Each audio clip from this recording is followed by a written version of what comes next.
Ladies and gentlemen, please take your seats. The show's about to begin. Saleem, let's put on a show. Thank you for having me. Let's do this. Let's do this. Yalla.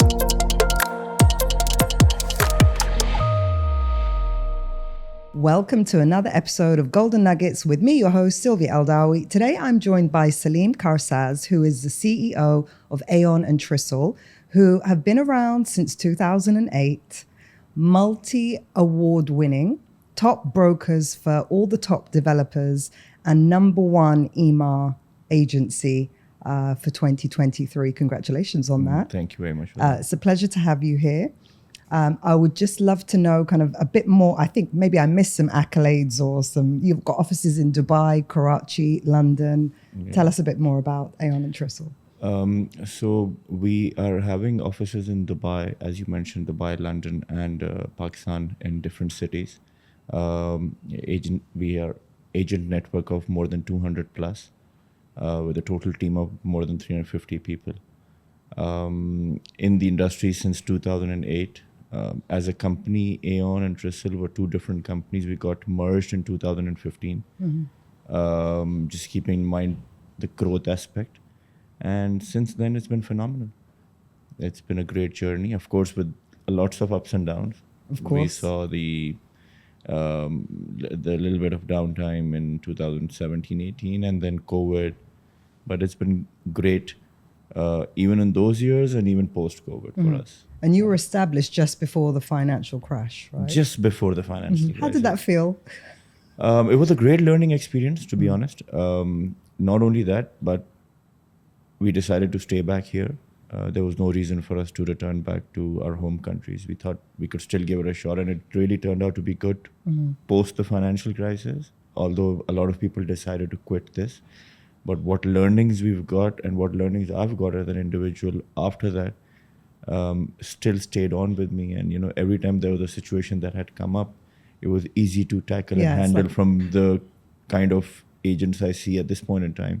Because you've handled the financial crash, you can handle anything. We've been there, done that. It was too early into the game at that time. 2007, I was doing a bit of freelancing. Just graduated from university. Initial days between a career to be made and business to be done. So it was a confusing state at that time. But 2008, when we officially started, it was a great start.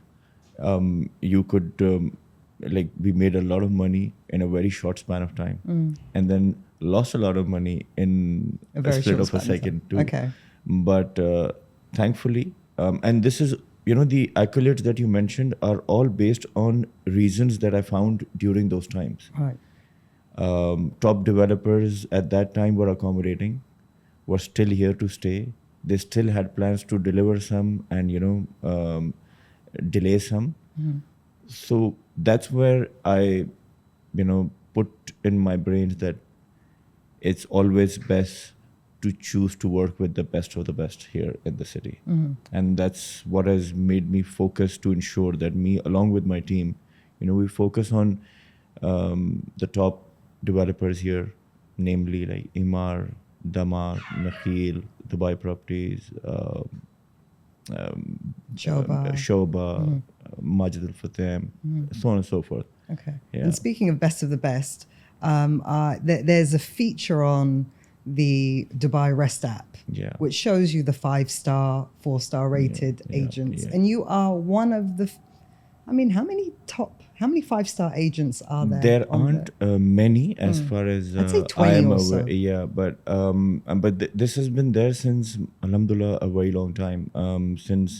Since it actually began, the rating system began and things started to show up. I remember, I think it was 2019, first time where I was called in, and then it's been regular since then. So it's a moment of it feels quite great, and for my people, my colleagues, all of the company, it's a moment of pride. But just not me, but the most important aspect out of this is that I see a lot of my colleagues in the company who are with me are also either 4 or 3. So, seeing the growth within the team is also a very, very happy moment at times. And if for people watching this, do you have any intel on how does it work? Do you start off with 5 stars and then if you get a complaint at DLD, you start losing them, or everyone starts at 0 stars? I think and you have to build I them? don't know how that works. Frankly speaking, I've never gotten into the depth of it, but I think it reflects your sales along number of transactions that you've done, and number of times you've been rated. So as far as I'm aware, this is what it is. But it's a mix of everything, I believe. Yeah. And is there something that you could be asking you, like, is there a way that you're rated by your buyers through the app or sellers? So I think most of my transactions in the last few years have been either off plan or secondary off plan. Very few have been secondary or ready transactions. So in the case of buyer rating me would be a tough one to say, because mostly are registered by the developer because they're first-hand sales. So I don't know if there's a system of developers rating as well. Well, if anyone knows how to get to 5 stars, or if they know the kind of blueprint of 5 stars, please drop it in the comments. We'd love to know the science behind it. Okay, so a topic that we haven't actually had on the show, which is something that you're quite passionate about and very vocal about. And I'd love to explore it with you, because you've been in the industry for over 17 years. As we've mentioned, you've got a 5-star rating, so you're well placed to have this conversation. And it's around honesty, integrity, and ethics. So 3 words that are not necessarily immediately come to mind when people think of real estate agents, when people think of the real estate industry. We do have a reputation for being like wheeler dealers, and there is a lot of stuff that happens which makes people's conduct questionable. But it's not just the agents, it could be the brokerages, and it could also be the buyers. I think there are some you could say all stakeholders in that case. All stakeholders are involved. So I want to have a conversation which is based on, so Dubai Land Department actually issued 10 principles, so 10 key points for real estate ethics, the code of ethics. And I want to go through each one of them with you to get your kind of maybe anecdotes or examples or scenarios, or what your perception of each one is. And the first one is, of course, trust. And you must have at some point made, well, I mean, maybe it's just you're a trustworthy person, but at what stage did you say, no, we actually have to really double down on trust, ethics to succeed, because you have? So I think it's generally in a person how you are. You can't really change somebody completely. And nobody's a saint either. And neither have I been one since the beginning, of course. But with the passage of time, as I mentioned to you, that, when we started in the financial crisis and post that, how we've learned the way through. The most important thing for me as an individual, and then putting that through to the people in my company, was the fact of integrity, which builds the trust. And trust is something that is that you can only earn with the passage of time, with your performances that you show to your client. And there are many individuals out here right now not working on building that, but wanting to build their bank accounts and assets for the time being. But it could be the other way around. Because when you have that trust of a client, that builds a decade of relationship with them, which can then bring you so many referrals, which genuinely or generally people do not really bother about once they are stepping into it at times. And I've seen it all. So you can't really pick and choose anybody, but yes, it is one of the most important aspects of any business relationship, whether it may be real estate or any other thing.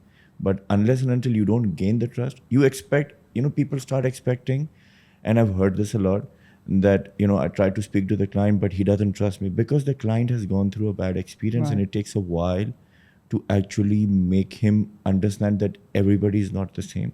You come from a good background, your company is a good brand in the industry, and that's why you are there, and that's what they teach you to go through with it. So not only you could focus on gaining trust or ensuring that the client is trusting you. You have to trust the client also at times, that because sometimes it happens customers have really got into looking into an opportunity and then at the last minute backing out. But people then leave the client straight away. He did this with me, I don't want to deal with him. He doesn't he's have dead to me. He's he's not a.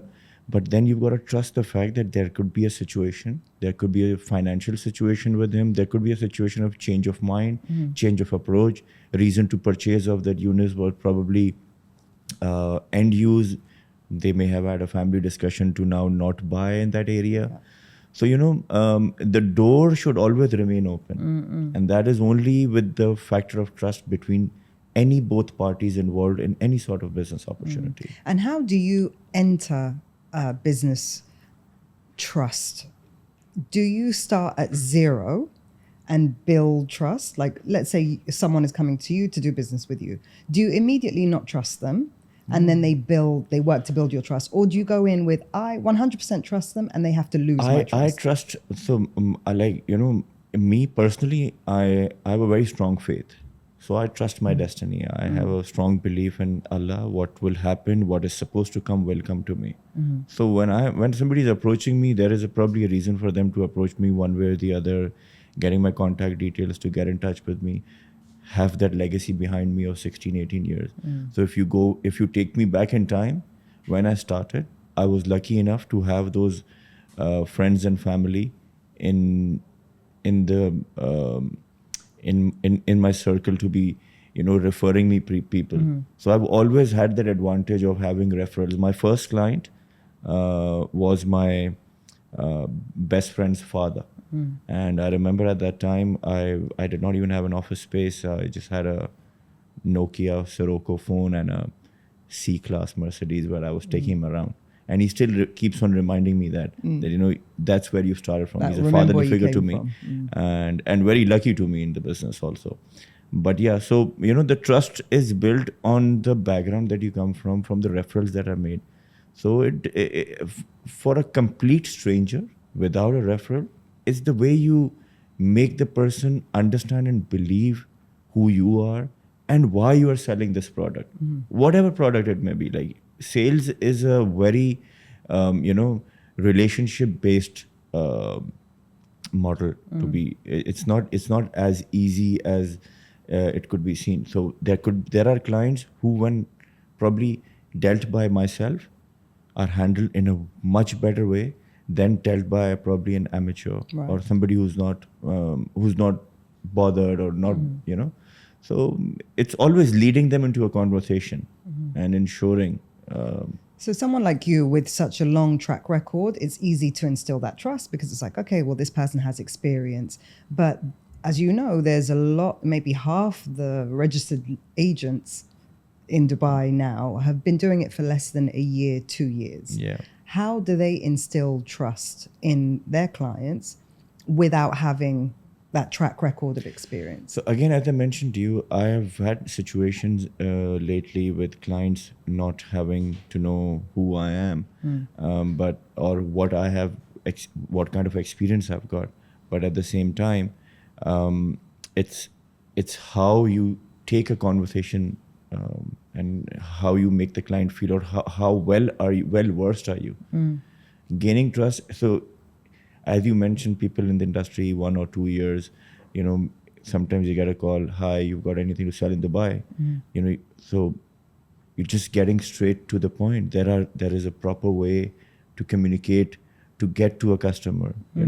and those are the tricks and trades that help you. And you don't specialize into anything. You just want to work in all over Dubai or all over UAE, wherever you have a property for sale, I will sell. Right. So these kind of things wouldn't help, and they are actually becoming a very disturbing fact.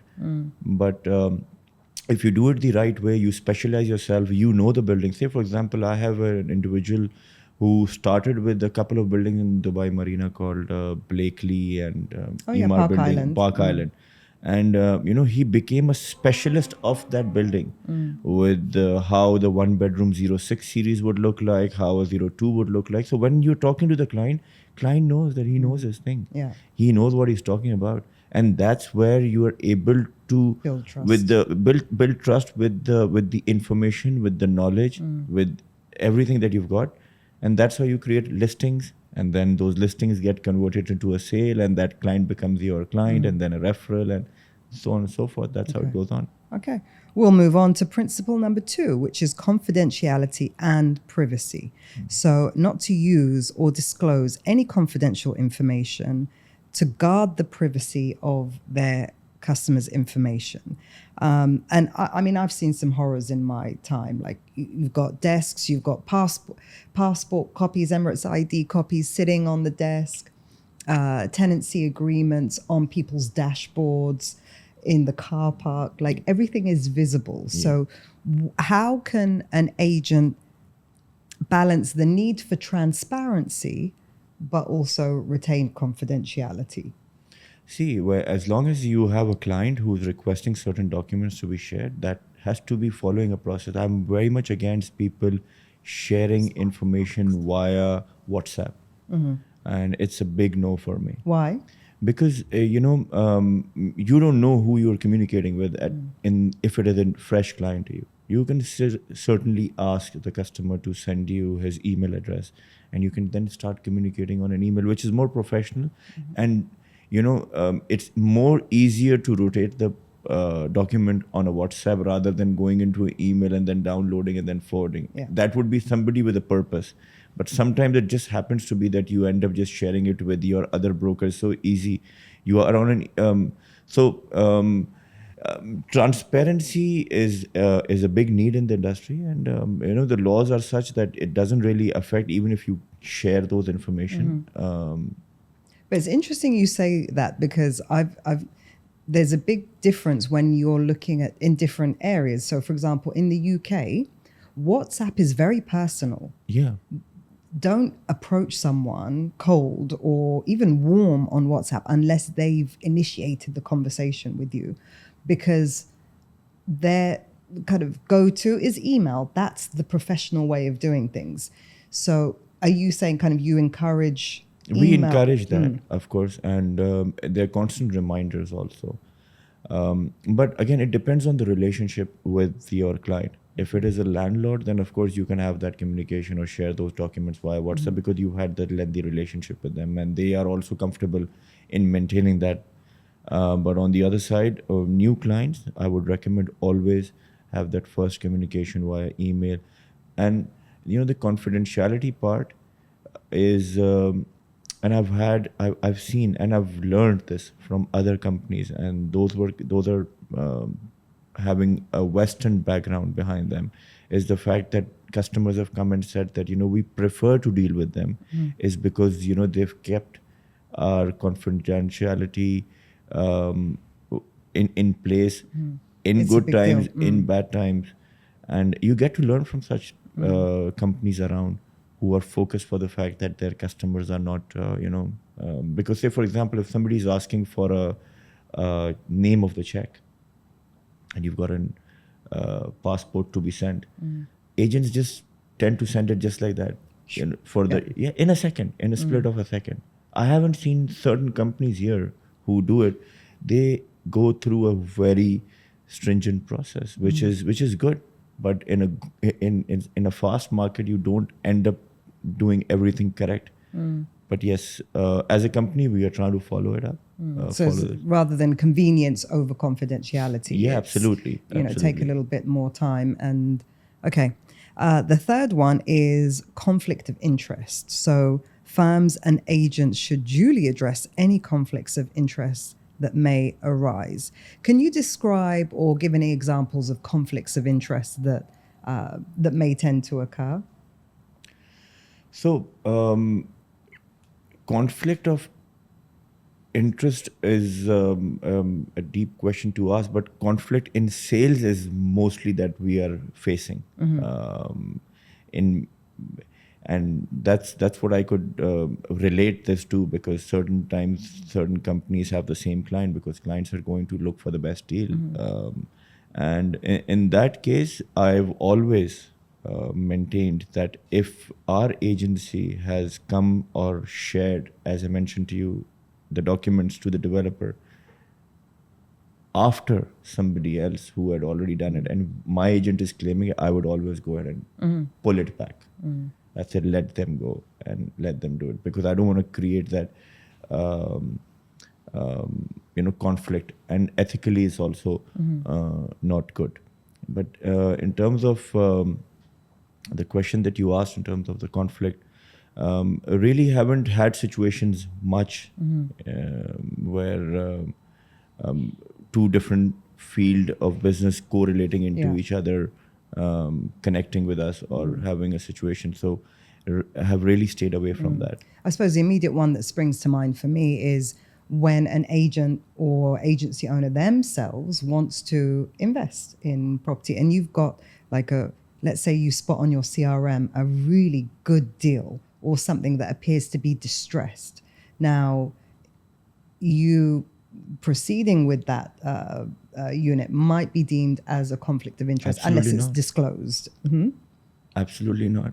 It's an opportunity. At the end of the day, apart from being a brokerage house or running a brokerage or being a broker, whoever's got the money has a right to buy.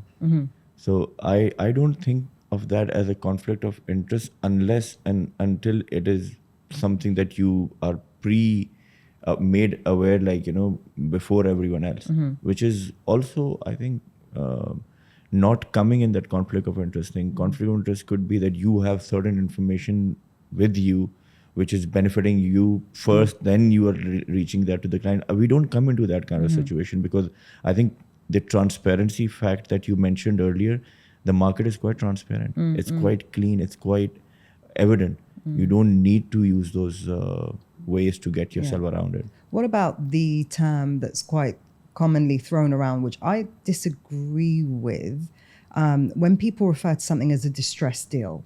So ethically, this isn't something that you should state to your client, because you're giving them the heads up that you've got a seller who's in a financial predicament, which is confidential. So do you ever, how do you feel about that term, distress? So it's become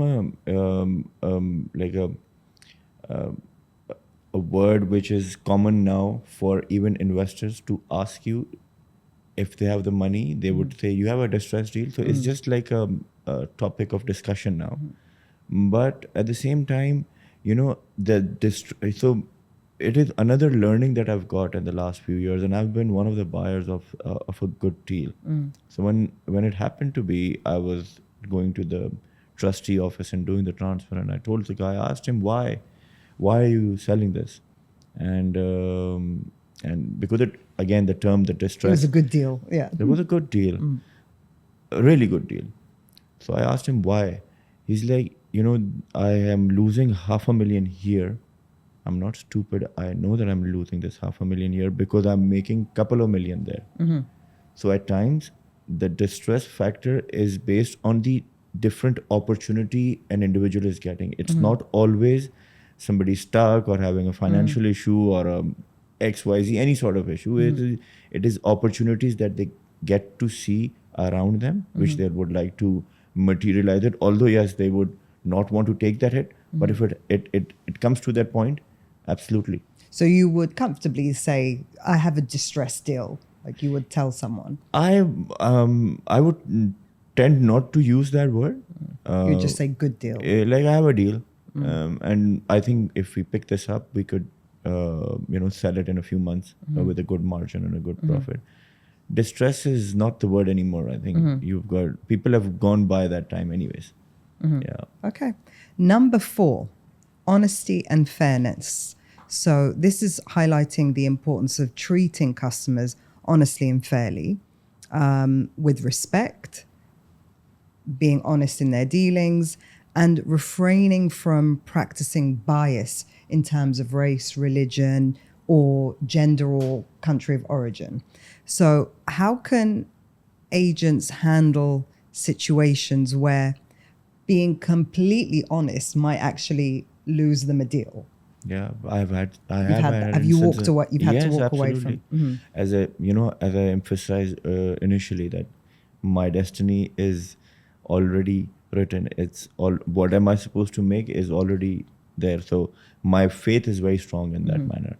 But shaitan is also strong. Of course it is. Of course it is. And that's what I said also, that I'm not a saint either. We have had and we've done those mistakes. But what I've learned is that every time a customer is asking, and I have it in my heart that this is not probably a good opportunity for him to go ahead, I have said no, and I've gotten better in a few weeks, in a few days, in a few hours at times, out of the blue. Something that was not planned, something that was not part of a program or a discussion.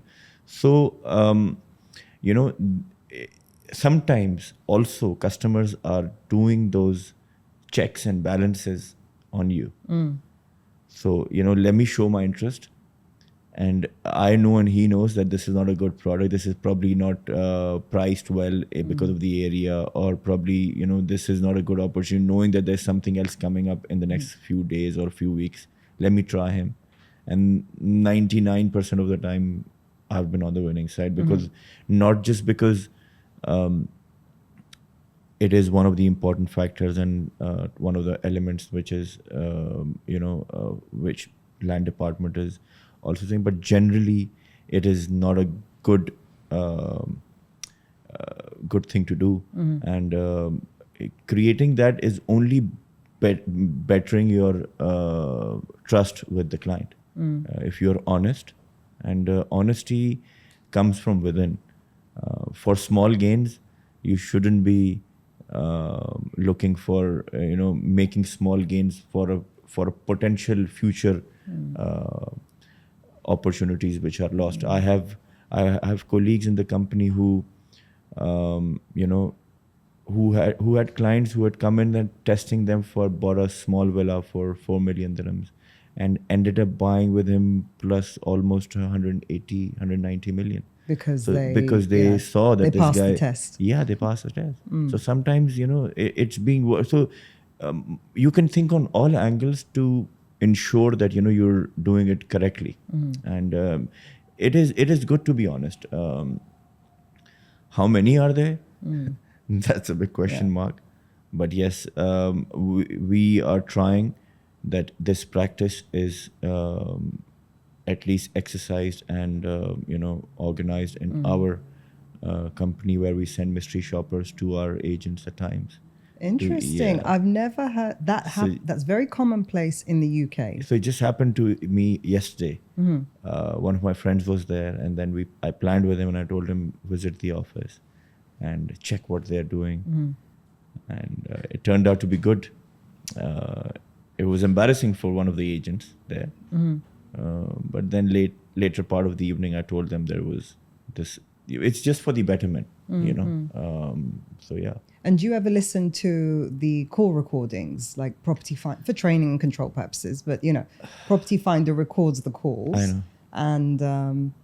And it's worth mystery shopping. Like that's something that I used to do as a manager, as a director, every now and then. And I've got to be honest, it was, if I time block my week, that was probably the most depressing 2 hours of my week, listening to calls, because some of them are just so bad that you're like, but this is a good agent. How are they? Maybe they're busy doing something else, or, they're in a bad mood. But mystery shopping, I think, is such as a leader, you will never really have a grip on your business unless you listen in on the calls or send, like you said, send your friends or send a mystery shop. I wonder if there is actually a business for, I know there's mystery shoppers for restaurants and stuff like that, but is there a, maybe no, that's a little business it idea. just happened to be that it was a situation where it's not quite regular, but I have been wanting to initiate this for my Dubai office to be sending a few to a few of the agents who I Question mark. yeah, of course. But I would want to, as much as I would want to do this activity, the time is not there. But I have a great team of admins in here and in Pakistan who are the back office and checking each and every lead. Since we have Salesforce in our system, that helps us track the leads. And then I have regular meetings with these portal people who come and visit and, you know, discuss the performances. Yes, as you mentioned, that it's depressing to hear how they're talking, but certain people have certain ways of talking which they cannot change. And I know colleagues who work with us. They're top agents. You can't change the way they talk, and when you look at the way they talk, it boils you at times. That what are you doing?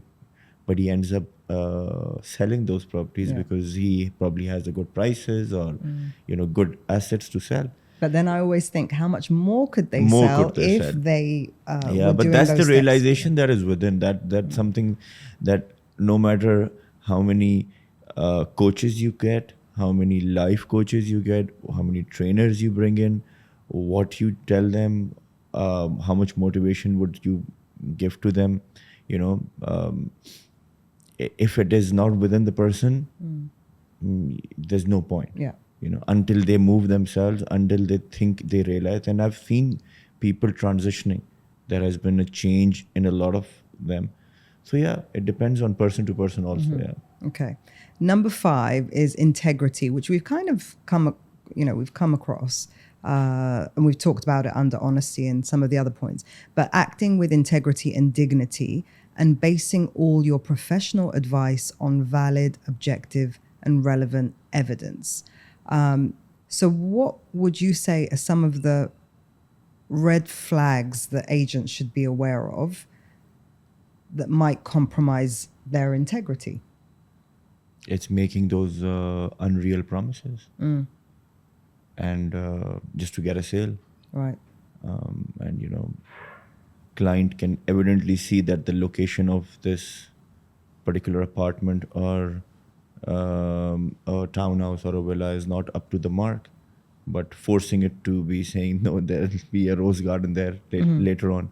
So, you know, these kind of unreal promises, and then these promises to sell in a short passage of time, because the market reacted in a way in the last few years. So if you look at post-COVID, couple of years in 2022, when you could see the increment that people had received in the purchases they had done in 18, 19, 16, 17 onwards, that made agents believe that this cycle is going to just continue. Yeah. But that growth is now there, but it is not as fast paced as it had happened to be in that time, because I think those were great opportunities in that cycle.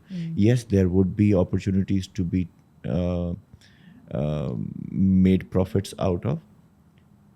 That would take like a couple of years. You should be at least 60-70% paid on an investment to make some money out of it. But giving those, you know, that's where the integrity part kicks in, where you are not bothered about that fact that, you know, you've told someone that you're going to get rid of their investments at X number of percentages in such a period of time, and then you're nowhere to be seen. So we're both in a WhatsApp group, quite a substantial WhatsApp group that's filled with agency leaders and experts. And there was a recent debate. I mean, I'm not going to out the group, but there was a recent debate, and it's a good debate to have, is whether the transaction history of a property should be visible on the portals. And this is quite common. You're familiar with it on Zoopla and Rightmove in the UK, where you can go in and see, oh, this property was sold in 2008 for this price, 2006 for this price, and you can see the full transaction history. But here, there were quite a few people that were in uproar over having the transaction history. How can we claim or push to say we want to be transparent? We're moving towards transparency, but yet we want to hide the transaction history. People resist change. And, I remember when it was, when the land department fees was 2% and it was meant to be 4%. There was a lot of, and people started to say, what will happen and this will, and then everybody settled in. So I think anybody who's talking about it for the fact that they should not be there, what's the harm? If somebody's bought something for $1 million, he sold it for $3 million, and it shows that he bought it in 18 and sold it in 21, there are reasons for that to happen. Yeah. Nothing is happening out of no reason. Nobody's able to get that kind of margins in a place, in a city, in a country where you have such great situations, the best safety in the world, best security in the world, best malls, best airlines, you name it, best communities, luxury, comfort, education, healthcare. I can just go on and on about it. So those are the reasons for things to. And then people have realized that finding property on the beachfront anywhere else in the world with so many factors which are there are is such a difficult thing at such prices. And therefore, they started to pay higher and higher and higher. And then, so what's the harm if it is there? So, and not only that, there'll be these kind of changes will keep on coming. Some may be good, some may not be. You've got to live with it. Go roll with the punches. Because the thing is that, when people get together or talk about it, they would talk about it for that particular moment. They don't want to act on it. But they cannot really find a reason to, take a stand. Or if that portal is giving them this kind of situation, leave it. If you have a problem, then, you want to continue also, you want to use also, you want to, utilize the advantages of it as well. And then, I don't know if cry over it would be a right word. Yeah. It's okay. Just move on. It's happening. You can't. Yes, the unit number should not be there. So if it is a property which is sold, the history should be there, but the exact unit number should not be there, because that's my opinion. Because that's where it gets easier for people to approach and find the database. If they could be, if that is a situation, Okay. And I mean, that is gonna, that Arab MLS is coming to Dubai. That will show the unit number. But everyone that signs up to Arab MLS will have to sign like a super strict form. And let's see how that helps the industry. Of course, if they're bringing it in, there must be a major reason behind it. And I think any regulation or any change that comes in, it's always better to adhere to it. And start within to actually working towards it. So what's the best way to do about it is to ensure that at least as an individual, everybody's got exclusive listings. So no matter what happens, there is a way of security provided by the system to you if you have the exclusive listing. So what would be a challenge if the unit number is even shown? If you have it exclusive, you are in a contract, you have that contract signed. No matter anybody tries to approach it, you are the agent. For that, these elements and these factors which are mentioned have to be built with the client. Which is how it works in the US. Which is how it works all over the world. The trust, the integrity, the relationship, the honesty, the ethics, so on and so forth, to be able to get to the point. And that's how you will get there. So, of course, we are a great...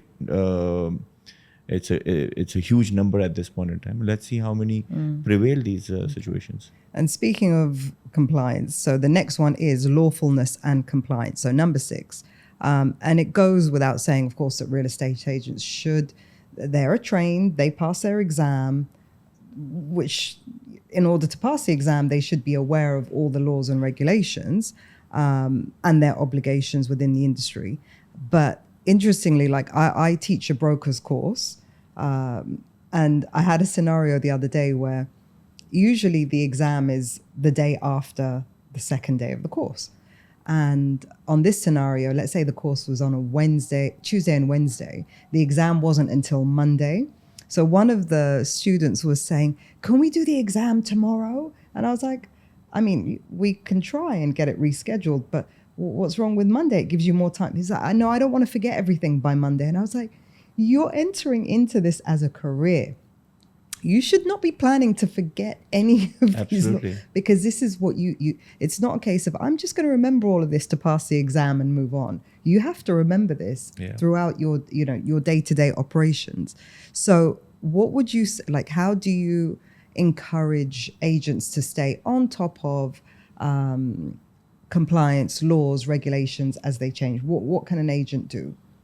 No, so as an agency, what we do is, I can tell you that, and that's where all our agents come together, is regular trainings that we provide them, regular reminders that we send them, ensuring every 2 weeks we have workshops in our office, and then apart from the training factor, we send those emails with the important factors which are there, the changes which happen. So a lot is done from agency owners also, and that's why we are there for. So it's always better to be working in a company which is providing all of this apart from providing those leads and those portals and so on and so forth. Ongoing training. Yeah. Okay. So it's a very important factor. Number 7 is professional services. So the provision of premium services banked on high-level professionalism, ensuring complete customer satisfaction. So having, you have offices in Pakistan, you have offices in London. Are there any regulations or laws that are present there that you'd like to see standardized here, perhaps? Or anything that you've seen globally that... I don't see much of a difference between market here and UK, apart from a few. But yes, there's a huge difference between Dubai and Pakistan. The laws that are here, I would love to see them back in Pakistan, though. Okay. But in a way, when you talk about professional, things are quite slow in UK compared to things because here. There's a lot of red tape. There's a lot of boxes to tick. Again, but at the same time, here it has been simplified so much that you tick all those boxes, yet the timeline is very less. Yeah. Timeline is quite limited. When you get to involve a solicitor there, he would take his own sweet time. A transfer there and takes about they are not only 16 professional. weeks? Yeah, and they're not only professional. So when we took our office space, it took us 4 to 6 weeks just to get on with the head of terms. And then another 2 weeks to just conclude the head of terms, and then another 10 days to process it all. So, the process delays where the return on investment is not calculated the way that we do it here, is that, we don't even want to waste a week in between the transition of the tenants, or, for that fact, so similar things happen here with much more simplicity, which is the reason it is a big attraction for people to come in here and invest here. And that it helps. The processes and the procedures are pretty much in place. I believe there UK is extremely professional. Somebody would not answer your call even after 6 o'clock. But people are kind enough here to actually, respond to you after 6, 7, 8 also, There, the Friday afternoon, 4:30, 5 o'clock, and then you don't see the guy until Monday. So that's the advantage here, that at least, you don't face such a thing so far as yet. Okay. Transparency is number 8. And I think we've covered that. We've covered it. Yeah. ethical boundaries when it comes to marketing and advertising properties. So that's fine. The ninth one, rights and assets protection. So according to this, real estate firms should strive to protect and uphold the rights and assets of their customers at all times in the line of duty. So rights and assets protection, their money, their assets. Can you share a personal experience of where this might apply, or? There are there won't be one instance like that. Multiple instances every week, every month, because of what one needs to learn out of this is that anybody coming and asking you for an advice is probably, again, trusting you to give you that best possible advice, because the money that he's got is probably inheritance, which is there for him to spend or make a return out of it, or his lifetime savings. And in the previous crisis that we had seen, a lot of individuals losing those monies because they were ill advised. And when you think of protecting the right of the customer, thinking of him as a client who would tomorrow come back to you, if not able to find you, but he will come back to you in your life one way or the other, because karma is real. So unless and until you don't think of it in that manner, you wouldn't be able to exercise this point. So it's really it's part of a human's personality, but it's important to ensure the the protection of the customer's interest and rights in every aspect. Yeah. So okay. And then the final one is social responsibility. So this is kind of where real estate firms should be actively participating in societal welfare, working to uphold the collective values of society, striving to take or create constructive community initiatives, and provide services that support real estate development in Dubai and guarantee customer satisfaction. So this is kind of like corporate social responsibility. Yeah. Again, as companies, everybody does play a role. So depending on the background or the region and the ethnicity that you come from, you tend to weigh in more towards people approaching you and asking solution-based situations which are there. So yeah, like everybody plays a role, individual capacity as well as on a corporate level. Yeah. Okay. Yeah. And now, so we're done with the kind of 10 principles for real estate firms. I want to talk about the home buyers themselves, because they, as a stakeholder, also have a role to play in this. So how can home buyers do their part when it comes to maintaining high ethical standards and helping other agents to, the people that they're dealing with, maintain those standards? Because they're things that they're doing that are making agents lose trust in the field. Yeah, and it's kind of like a catch-22, Yeah, that can. So that's there, but not much. And customers are free and open to deal with whoever they would want to. And you have those instances where customers approached 2 or 3 or 4 agencies at the same time to let him buy an opportunity, which ends up going to the person probably at times giving the best possible kickback. Could be, or a best possible location also at times. But again, that's where his way of working, and I'm as a individual myself, we've been lucky that people have actually stood by us, and in that aspect, everybody has a role to play. Buyers, developers. So I would say that they have a major role, and if they do unethical situations with the agents by confirming them and then disappearing, which is also not a good thing to be done. But I see a lot of rejection in a lot of faces that I was confirmed and it was meant to happen, and this, because then there are certain people who try to make use of the situation for their own gains Like if you get a booking form, you could probably use that for any whatsoever reason. So we've seen those, and it's not a good way to work. And lastly, what advice would you give to home buyers to find a professional, or identify and find a professional agent? It's there, as you said in the beginning of the conversation, that there are rankings now on the DLD page, and there are, according to the ranking and their speciality and their transaction values, can easily let you make a decision.